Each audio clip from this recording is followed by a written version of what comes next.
ಇಷ್ಟೇ ಅಲ್ಲ, ಯೋಜನೆ ಪರ ಇರೋ ಮಹಿಳೆಯೊಬ್ರು ತಪ್ಪಾಗಿ ಯೋಜನೆ ವಿರೋಧಿ ಹೋರಾಟದ ಕಡೆ ಹೋಗಿದ್ರು. ಆಗ ಗೊಂದಲ ಉಂಟಾಯಿತು. ಯೋಜನೆ ವಿರುದ್ಧ ಇರೋರು ಇದೊಂದು ಷಡ್ಯಂತ್ರದ ಭಾಗ ಅಂತ ಆರೋಪಿಸಿದ್ರು. ಆದ್ರೆ ಮಹಿಳೆ ಮಾತ್ರ ವಾಗ್ದಾಳಿ ನಡೆಸುತ್ತಲೇ ಹೊರಟು ಹೋದ್ರು.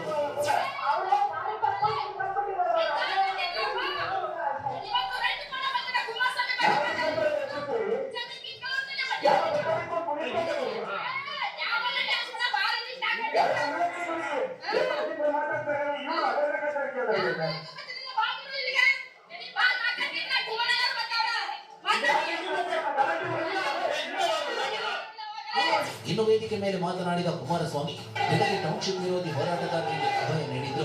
ಪ್ರತಿಭಟನೆ ನಡೆಸುವವರ ಜೊತೆಗೆ ಇರೋದಾಗಿ ಹೇಳಿದ್ರು. ದಯವಿಟ್ಟು ನಿಮ್ಮ ಹೋರಾಟ ಏನಿದೆ, ನಾನು ನಿಮ್ಮ ಪರವಾಗಿದ್ದೇನೆ, ನೀವು ಯಾರು ಹೆದರಬೇಡಿ. ಒಂದು ಕಾನೂನಿನ ವ್ಯಾಪ್ತಿಯಲ್ಲಿ ಹೋರಾಟ ಏನು ಮಾಡಬೇಕು, ನಾವು ಅಂತಿಮವಾಗಿ ನ್ಯಾಯಾಲಯಕ್ಕೆ ಹೋಗ್ಬೇಕು. ನಿಮ್ಮಿಂದ ನಾನು ಒಂದು ನಯಾ ಪೈಸವನ್ನ ನ್ಯಾಯಾಲಯದ ಖರ್ಚು ವೆಚ್ಚಕ್ಕೆ ಕೊಡಬೇಕು, ಚಂದ ಕೊಡಿ ಅಂತ ಕೇಳಲ್ಲ. ನಾನೇನು ಅಪಮಾರ್ಗದಲ್ಲಿ ಹಣ ಸಂಪಾದನೆ ಮಾಡಿಲ್ಲ, ಬಹಳ ಸ್ಪಷ್ಟವಾಗಿ ಹೇಳ್ತೇನೆ. ಈ ಮಹಾನುಭಾವ ಹೇಳ್ತಾನಲ್ಲ, ಕನಕಪುರ ಭಾಗದ ರೈತರು ಯಾರೂ ನಿಮ್ಮ ಜಮೀನುಗಳನ್ನು ಮಾರಾಟ ಮಾಡಬೇಡಿ, ಗ್ರಾಮೀಣ ವಿಜ್ಞಾನ ಹೇಳಿದ್ದು.